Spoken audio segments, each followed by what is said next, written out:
Guys, sa mga nanood ng aking first video. So, meron ako ditong walis tingting kasi ang daming bees. So, dito ako bibidyo-bidyo kasi super ganda ng weather today.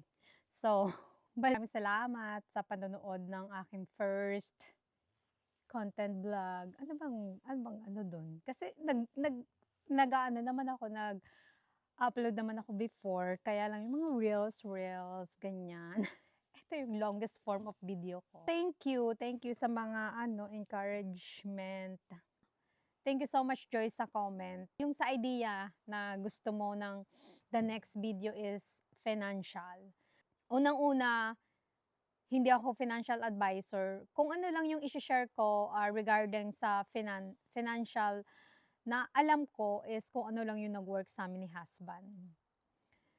So, 'di ba, marami tayong mga kababayan natin na ang alam 'pag nakarating tayo dito sa Amerika, mayaman na tayo, 'no? Pero that's not the case para sa amin ng husband ko. Kasi nung pumunta talaga kami dito or nung pumunta ako dito, hindi lang kami nagsimula talaga sa zero, as in nagsimula kami sa negative. Parang naaalala ko parang nasa, I think less than 100,000 yung utang ni hubby. Nung una pa lang, sinabi na niya sa'kin na hindi siya mayaman, talagang ano lang siya, very down to earth. Talagang sinabi niya sa'kin na may mga utang siya.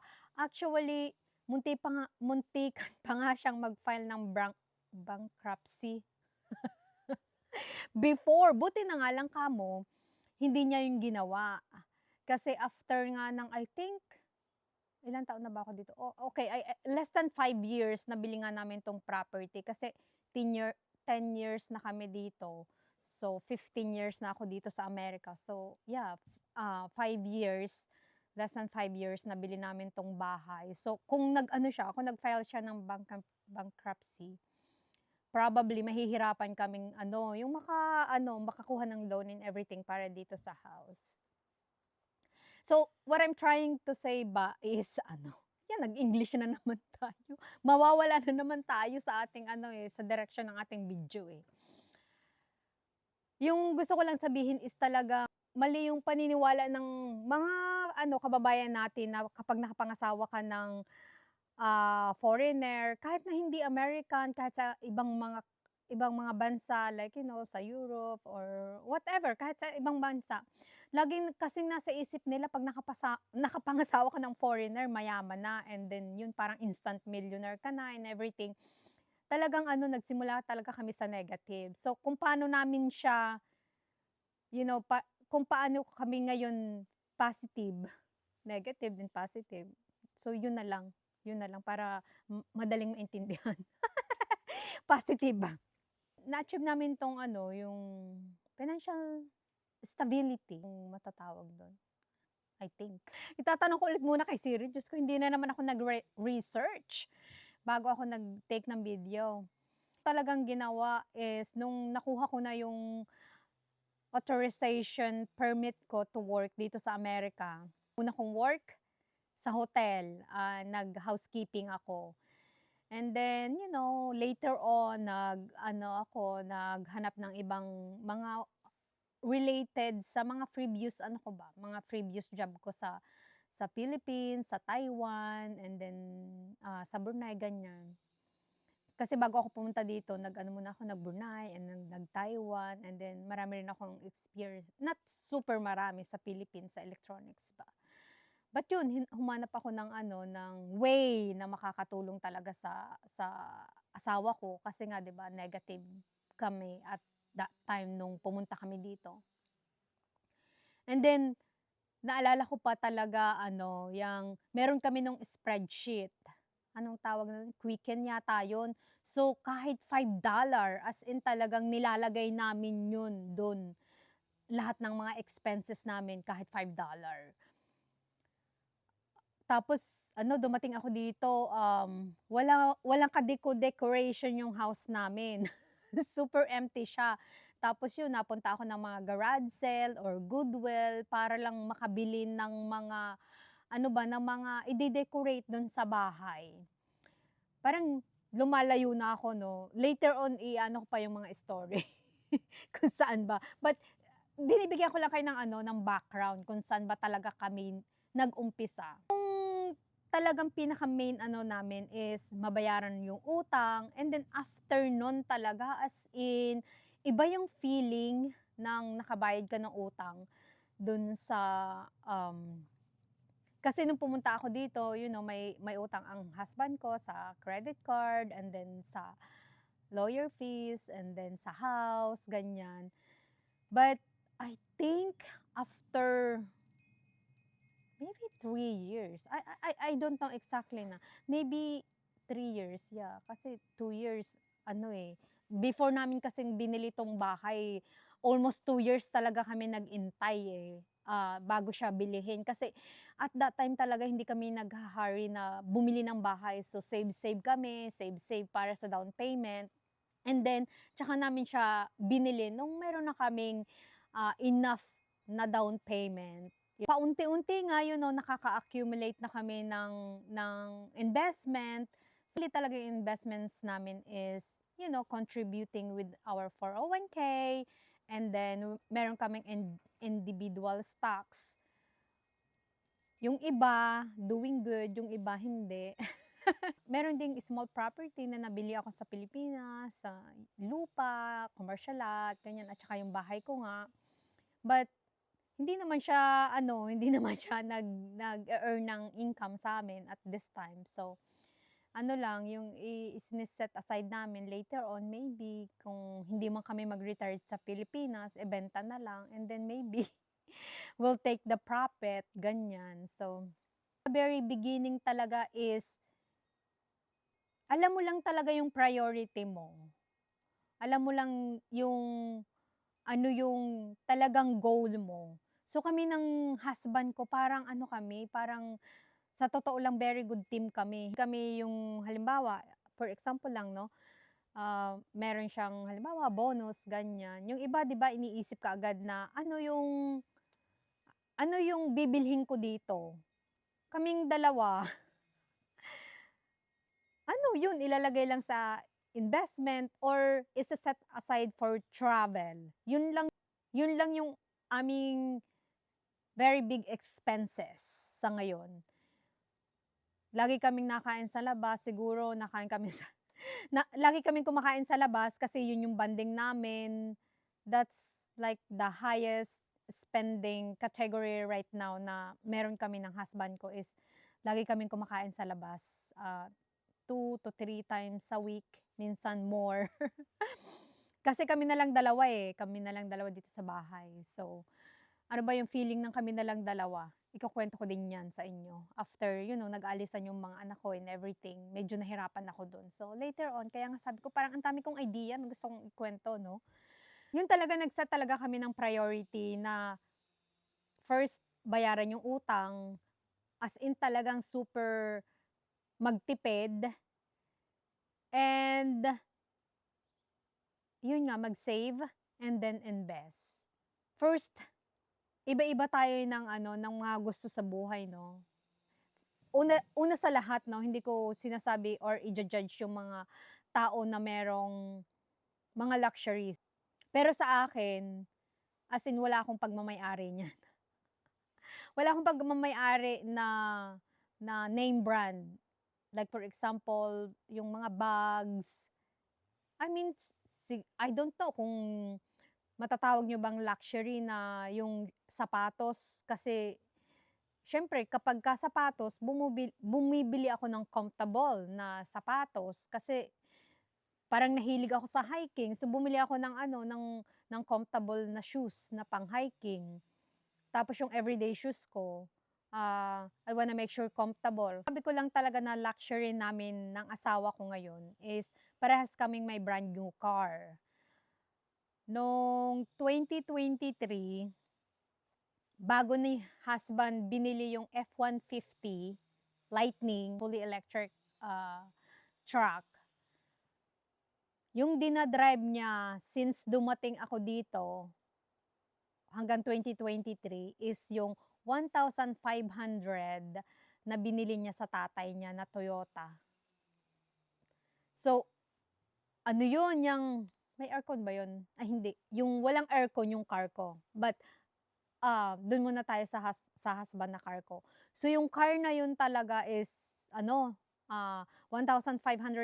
na bili niya yun dun sa tatay niya. So, ginamit niya yun the whole time. Hindi na siyang bumili nun ng car. And ang katwiran niya kasi at that time, hanggang sa ano ba, madala lang siya mula sa point A to point B, ganyan. So, talagang balewala sa kanya kung, yung sasabihin ng tao na bakit hindi pa bumibili ng car, ganyan-ganyan. Hindi pa niya sana yung papaltan, kaya lang, ayun nga, di ba nag-pandemic, na-stuck yung car, hindi na siya nagra-run well. Kasi nga, very old na rin siya. So yun, nag-decide kami bumili yun nga, ng truck na fully electric. And guess what guys? Super, super, super love niya. Yun yung feeling ko na luxuries na, na spoiled siya. Yung sa akin naman nga, ang nangyari din noon, ang tagal ko din dinrive yung old vehicle ko. So, yung sa akin naman, I think nabili ko siya 2,700. Cash din siya, binili namin. So, dinrive ko rin yun ng matagal na panahon. And guess what? Wala yung aircon. So, tuwing summer, sobrang init nun. So, ang ginagawa ko, halimbawa, yung asawa ko nagwo-work from home. Ang ginagamit ko na car, yung kanyang stick shift. Buti na lang kamo, nung nag-start ako mag-drive, itinuro niya sa akin yung mag-drive ng stick shift. So, pag summertime, ang dinadala ko yung car niya na, ayun nga, na luma na car niya. Yung, kasi ngayon sa akin, walang aircon. Kasi nung binili ko siya winter, hindi ko naman na-check kung may aircon. So, yung mga bibili ng car na kung sa winter time, make sure i-check nyo rin yung aircon. Kasi i-check lang namin at that time, heater. So, wala pala siyang aircon. So, yun, nung ano naman, nakabili nga ako ng second-hand na Toyota RAV4. Super, super kong like. As in talagang very, siya, ilang beses ko siyang nadala sa Canada. Nabangga ako sa likod. As in talagang malayo yung, tinalsikan ko. So anyway, na-tow yung car. Balak bumili ng car na brand new kasi sabi ko nga, may kabibili lang namin ng brand new truck. So, ang hinahanap namin nung pumunta kami sa Toyota is, mga second hand, siguro mga 5 years old, ganyan. But then, nagustuhan ko naman nagustuhan ko yung Toyota hybrid. Yun, binili namin siya. So, yun yung mga luxuries na I think, na feeling ko lang ha. Hindi naman siya yung luxuries na car na, na sasabihin ng iba, it's just Toyota, it's just Ford, di ba? Super proud and happy kasi pareha sila, fully paid. Kaming binabayaran na credit card, interest, car payment, wala kami noon. And then, all the property sa Philippines, binili ko yun ng cash. And then, eto lang yung namin, yung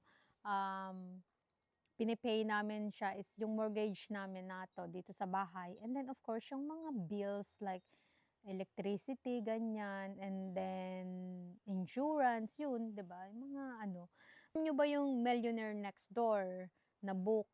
Well, hindi ko siya binasa, okay? Kasi makakatulog ako pag ako nagbabasa ng libro. So, ang ginawa ko is nakinig ako ng audiobook sa YouTube. Mahilig kasi akong either manood ng podcast regarding sa mga money. And then, yun, manood ng YouTube. Yun yung mga either manood ako ng travel vlog, financial, literature, ganyan. So, yun yung mostly na pinapanood ko. Kaya siguro meron din akong alam na kaunti how money works ba. Ganyan. Regarding sa credit card, meron din akong i-share sa inyo. Kaya lang hindi na dito sa video na to kasi super haba na nito.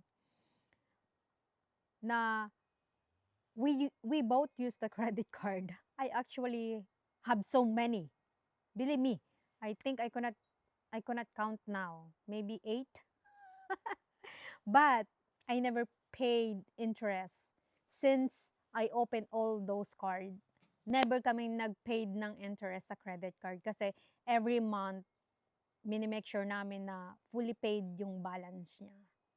Kaya later on i-she-share ko sa inyo na instead na yung credit card makakuha sa amin, ako pa talaga lagi nakakuha sa credit card, yung mga points and everything, every time na mag-o-open ako ng account. So later i-she-share ko din yun sa inyo. Dun sa mga travels naman, we really set aside yung mga expenses sa travel. If nandito ka na sa Facebook ko for a while, nakikita mo na medyo mahilig talaga ako mag-travel. Hindi lang medyo, mahilig talaga ako mag-travel. Doon talaga napupunta yung kaperahan, okay? Kasi sa akin nga, sabi ko, hindi ako mahilig sa mga material things, pero talaga sa travel, diyan ko talaga ini-spend yung money ko sa mga memories, ganyan. So, yung mga travels ko namin talaga yun, meron kami dong mga allocation and everything, pero hindi naman yung to the dot. Hindi ako nagta-travel na yung uutangin sa credit card and then magpe-pay ng interest, no. First talaga, we live below our means. And then, we paid off our debts, we save, and then invest. I think that's like the 3 main key na ginawa namin mula pa sa umpisa. So dahil nga bago pa tayo dito sa industriya, hindi ka artista. Dito sa pagko-content. So hopefully medyo na-provide ko naman ng kaunti yung mga experience ko na kapupulutan din yun ng aral. Hopefully, kasi yun naman talaga yung purpose ko dito na makatulong or makita nyo na, na ang buhay dito is not actually easy. At isa pa ngang natutunan ko is, hindi dahil malaki yung sahod mo mayaman ka. Kasi kung hindi ka naman nag-iipon at lagi mo lang din, ginagastos yung yung kita mo, wala rin. So talagang kailangan talaga is yung save din. So ito na muna. Next time na ulit yung kasunod, okay? But anyway, thank you so much and we'll see you in my next video. Bye!